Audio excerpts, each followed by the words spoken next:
The year is 1975, and the fanciest high-rise tower block in the city now looks like an absolute mess. Robert finds a dog hiding in the garbage that fills the hallways and takes it with him. While searching the garbage for any leftovers, he finds Steele, who invites him to drink with his already dead friend Cosgrove. Since he can't find anything to eat, Robert ends up roasting the dog's leg. This all started 3 months ago. Robert moves into the high-rise tower with all his boxes, admiring all the wonderful things the building has to offer. The parking lot is full of all the cars from the tenants, making it easy for pigeons to poop on the men that are leaving for work. Pangborn becomes the pigeon's latest victim, and Talbot makes fun of him for it. One morning, Robert is sunbathing with no clothes on his balcony when suddenly his neighbor Charlotte drops her liquor bottle onto his floor.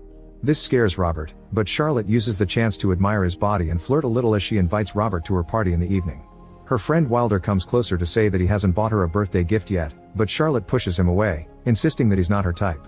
She also tells him to go to work, but Wilder explains that he's not drunk enough to do art, blaming it on his wife being too depressed to feed him. Later, Robert goes to the building spa to have a massage. When the masseuse wonders if he has any family, Robert shares that his sister died recently. Afterward, he stops by the garbage chute, which has a warning saying that large bags belong in another area, but Robert drops his bag in anyway. Then Robert heads to the School of Physiology, where he is a teacher. For today's class, he starts dissecting a human head, which disgusts his students so much that Monroe faints. In the evening, Robert goes to Charlotte's party and chats with Wilder's pregnant wife Helen. Suddenly Steele shows up and begins scolding Robert for clogging the chute earlier. Robert apologizes, but Steele stays mad.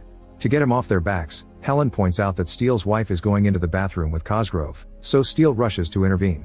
Afterward, Helen watches her husband flirt with Charlotte, which makes Robert feel awkward, but Helen just ends up excusing herself. The party carries on with lots of drinking and adults chatting while Charlotte's son Toby watches from his room. The next day, Robert calls the hospital to excuse himself from work and joins Charlotte at a pool party with Helen, her kids,